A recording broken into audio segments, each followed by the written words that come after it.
अस्सलाम वालेकुम नाज़रीन तव्हां ॾिसी रहिया आहियो सिंध आवाज़ न्यूज़। सईद नसरुल्लाह गडाणी जी अमर ऐं भाउ पारां ख़ालिद लुंड ते मोतमार धमकियुनि जा इल्ज़ाम केस कंहिं ॿिए ज़िले या डिवीज़न ॾांहुं मुतल करण जो मुतालबो कयो वियो।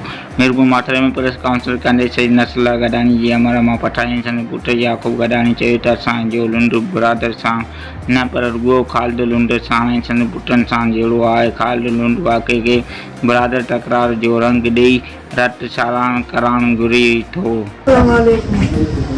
शहीद नसरुल्लाह जी अमर ॻाल्हायां पई। असांजो कंहिंसां जहिड़ो कोन्हे, ज़ात पात वारनि सां जहिड़ो कोन्हे, ज़ात पात वारनि सां असांजे जहिड़ो आहे। लुंड सां ख़ालिद ख़ान, शहबाज लुंड, नूर मोहम्मद लुंड असांजो जहिड़ो आहे। इन्हनि सां न क़ौम सां असांजो जहिड़ो, न पंहिंजे आड़े पाड़े सां जहिड़ो, न पंहिंजे कस करीब सां जहिड़ो। उहो जहिड़ो चाहींदा आहिनि जहिड़ो मुदा थिए। मुंहिंजो पुटु शहीद अमन पसंदि हुयो, उन्हनि जा असां अमड़ आहियूं। असां अमन पसंदि हूंदासीं, कानून जंग विढ़ंदासीं, अखरनि सां विढ़ंदासीं, टकरनि सां असां कोन विढ़ंदासीं। वाह तव्हांजी हाज़िरी हुई त हाज़िरी जो कोन में आया हाज़िरी जे करे असां लॻासीं जहिड़े ॾींहुं हे अबूरी ज़मानत वठी आहे उन्हनि ॾींहंनि खां पोइ असांखे थ्रेड थियनि मुख़्तलिफ़ तरीक़नि सां, मुख़्तलिफ़ माण्हुनि सां, पंहिंजी बिरादरी वारनि जे माण्हुनि सां असांखे हिरासत कयो वञे, असांखे ब्लैकमेल करे माना तव्हांखे मारींदासीं। कोर्ट हज़ारे माण्हू वठी सवें गाॾियुनि में असांखे हिरास करण जे लाइ माण्हू हथियार बंदनि सां गॾु कोर्ट अचनि था। असांखे हिते मैसेज इहो ई मिले थो, कोर्ट आया वे तव्हांखे मरायो वेंदो। इन जे करे कल्ह IG साहब, DIG साहब, SSP सखर खे, SSP खोटी खे लेटर सां ॾिनासीं जो असांखे हिरासो कयो वञे थो। ऐं असांजो जहिड़ो कंहिंसां कोन्हे, कंहिं क़ौम सां कोन्हे। असांजो जहिड़ो ख़ालिद लुंड, शहबाज लुंड, नूर मोहम्मद लुंड ताईं आहे, उहो क़ानूनी जहिड़ो आहे। असांजो कोई क़ौमी जहिड़ो कोन्हे। ख़ालिद लुंड कोशिशि करे थो त क़ौमी जहिड़ो थिए। हिन खून खे ख़राबु करण जे लाइ मतिलबु हा चेंज रुख ॿियो ॾियणु चाहे थो। असांजो वरी बि चऊं था कंहिं लुंड सां जहिड़ो कोन्हे। असांजो जहिड़ो आहे ख़ालिद लुंड, शहबाज लुंड, नूर मोहम्मद लुंड क़ानूनी जहिड़ो आहे। हे चाहिनि था त क़ौमी जहिड़ो थिए। बाक़ी असां कोर्ट न वियासीं, असां इहो ई रीज़न हुयो जो असांखे हिरासत कयो वञे।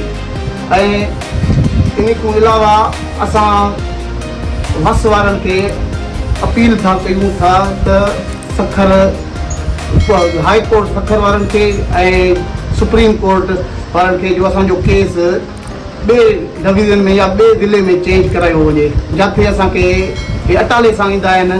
उन खां कुझु असांखे हिरासमेंट घटि थींदो। चीफ जस्टिस खे बि असां अपील कयूं था त असांजी मदद कयो वञे। तव्हां छा चयो था त हितां ट्रांसफर थी केस? जी, हितां ट्रांसफर थी वञे। असांखे हिते हिरासत कयो वञे थो। हज़ारनि जी तादाद में माण्हू हथियार बंद थी बीहंदा आहिनि। सभई गाॾियूं काए करे हथियार बंदनि सां हर हाज़िरी ते ईंदा आहिनि, असांखे हिरासत कंदा आहिनि। कल्ह बि हिकु मसइलो थियो, असांजे ख़िलाफ़ु वीडियो रिकॉर्डिंग कराए उन्हनि खे माना पिस्टलनि जे ज़ोर ते उनखे विहाए असांजे माइटनि खे वीडियो रिकॉर्ड करायो। पोइ हिकु ॾींहुं पहिरें माना अॼु हाज़िरी हुई, कल्ह उन्हनि वीडियो रिकॉर्ड करायो आहे। त असांखे हिते वॾी हिरासमेंट आहे, असांजे मथां दॿाउ आहे, असां सां फ़ैसिलो कयो, असांजे सां ठाह कयो। ऐं खून लोहण जे कढ आहिनि। ज़ालिम जो को कबीलो या ज़ात न हूंदो, ज़ालिम हूंदो आहे। असांजो ख़ालिद लुंड सां जहिड़ो आहे, क़ानूनी जहिड़ो आहे, को हथियार वारो जहिड़ो न आहे। उन सां असांजी जंग आहे क़ानूनी। असां सुप्रीम कोर्ट ताईं बि वेंदासीं। असां वस वारनि खे अपील था कयूं असांजी जेका केस आहे उहा कंहिं ॿी डिवीज़न में ट्रांसफर कयो वञे। Chief justice of Sindh, chief justice of Pakistan खे अपील था कयूं असांजी इहा ॻाल्हि ॿुधनि ऐं अमल कराइनि। असांजो जेके बयाना ॾियनि था, पंहिंजा मैट बयान ॾियनि था, इन सां पंहिंजो को वास्तो न आहे, को तालुक़ु न आहे। असां जेके टेई आहियूं, असां इहे ई इन केस जा मालिक आहियूं, वारिस आहियूं।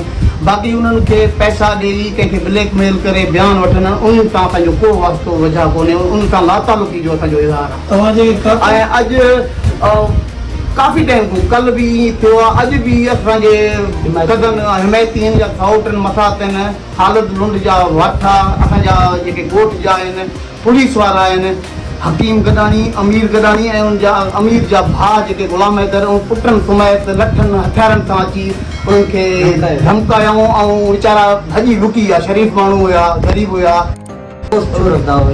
या तव्हां जो सपोर्ट न ॾियो, अकेला थियनि हिननि सां विड़ूं पियूं। ऐं ॿी ॻाल्हि इहा ई आहे, ख़ालिद लुंड बार बार चवे थो सियासत जो रंग ॾिनो वञे थो केस खे, नसरुल्लाह शहादत खे। सियासत कहिड़े हिसाब सां आहे, थोरो असांखे सम्झायो। अब्दुल्ला लुंड केरु आहे? अब्दुल्ला लुंड ख़ालिद लुंड आहे, अब्दुल्ला लुंड नूरमुहम्मद लुंड आहे, अब्दुल्ला लुंड शहबाज लुंड आहे, अब्दुल्ला लुंड ख़ुदि ख़ालिद लुंड आहे। बरकत लुंड केरु आहे? इन्हनि टिनि जो गनमैन आहे। गनमैन कोन्हे, मालिक आहे। जेके ग़लति कमु कंदा आहिनि उन्हनि जा इहे ई मालिक आहिनि। बरकत लुंड, असगर लुंड, इहे कंहिंजे चए ते सियासत आहे? महारजी हो इनखे, उहदेदार चयो, पिताफ़ी चयो, शहर चयो, या मां चयो नसरुल्लाह खे शहीद करे अचो, ख़ालिद जे गिची में बीहतासीं। ख़ैर अफ़सोस आहे, ॻाल्हाइण जो तरीक़ो हूंदो आहे कि सियासत कयो वेंदो आहे, हर ॻाल्हि में सियासत कयो वेंदो आहे। शर्म हुजणु खपे, ॻाल्हाइण में कुझु तरीक़ो हुजे। कीअं सियासत आहे? अब्दुल्ला लुंड केरु आहे? पीउ आहे ख़ालिद लुंड। बरकत केरु आहे? इन्हनि जो वाठो आहे, गनमैन आहे। असगर केरु आहे? कीअं सियासत आहे? या मुंहिंजे चए ते नसरुल्लाह खे शहीद कयईं, शहीद खे बार बार हर बयान में चए थो सियासत कयो वञे थो।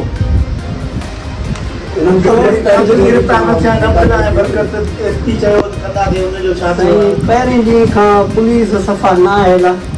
पहिरें ॾींहं खां हुननि जी निगाह रहे थी पुलिस। असगर लुंड खे बि ख़ालिद लुंड पंहिंजे हथनि सां ॾिनो आहे, उन को रेड न आहे कयो हुननि जे मथां। बाक़ी बरकत आहे, अब्दुल्ला आहे, ख़ालिद लुंड जे बंगले में वेठा आहिनि। एसपी हिमत करे वञे, रेड करे उन्हनि जे मथां छो नथो करे? उन विंगार वहे थो न, प्रोटोकॉल में हूंदो आहे एसपी साहिबु। असांखे पुलिस पहिरें ॾींहं खां अॼु बि असांजा ॿ टे जेके हिमायती हुया उन्हनि खे अहिड़ा केस लाहे करे अॼु जेल लाकअप कयूं। पुलिस जी इहा कमु आहे। असांजी सपोर्ट उहो करनि था, वरी असांजे माना हिमायतियुनि खे ॿधनि था। इहा हालत आहे असां सां।